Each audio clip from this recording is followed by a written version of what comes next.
whatever partisan divisions there are around other issues, there don't have to be around this one. The divisions of the moment shouldn't stop us from doing the right thing for the future. As the president pushes for unity on his infrastructure plan, Democrats and Republicans remain deeply divided on many issues. For example, tonight, Georgia is still facing plenty of pressure over new voting restrictions. The Atlanta Journal-Constitution reports that the battle over boycotts is just heating up as the Masters gets underway. Quote, the Masters begins Thursday at Augusta National Golf Club, and opponents of the law plan to stage protests outside the course's storied gates. The club has sidestepped the election law, the same strategy its leaders employed when dealing with past controversies. But many of Augusta National's influential and exclusive members, who include MLB Commissioner Rob Manfred, are under pressure to oppose the changes.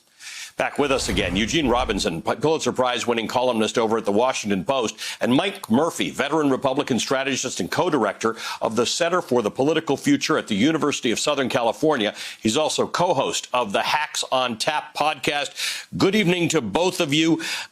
Mike, Mitch McConnell said something interesting. He said something interesting every day this week, and he seems to have realized that he may have overstepped in what he said he thinks CEOs of companies should or shouldn't do. Let's listen to the latest from him that he commented on.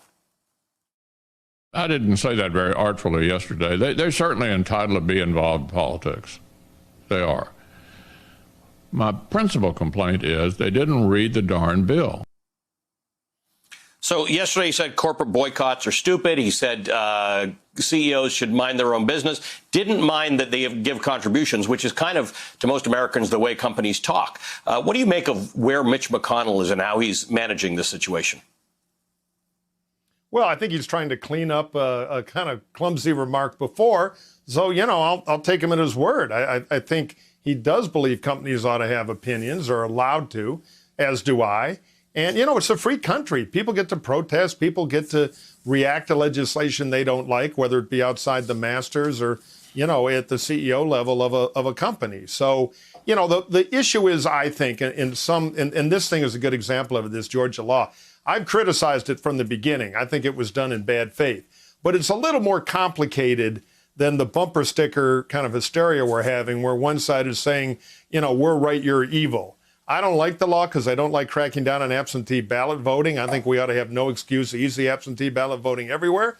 I like the idea of more early voting. I don't like the idea of putting the boxes and go. So there's plenty of stuff to criticize in it. But it's something where the temperature could go down a little bit, and maybe we could have a constructive federal law that is not the kind of overreach, in my view, we have in the House, quote, remedy to this. So I think McConnell tried to cool down the rhetoric a little bit, and I'd say he should. Gene, I guess part of the issue is that people need to see these things in black and white. And Governor Brian Kemp says there's nothing Jim Crow about this law. Of course, the president himself said these feel like Jim Crow laws. What's your take on whether it is or isn't? Well, I say it is. I mean, I did grow up under Jim Crow laws. And Jim Crow laws, remember, never said black people can't vote. Because that would have been clearly unconstitutional and illegal and out of bounds. What they were laws that on their face applied to everyone, but were designed and enforced to deny voting rights to African Americans. And, you know, if this is not a complete, a total verbatim repeat of that, it is certainly a very close rhyme.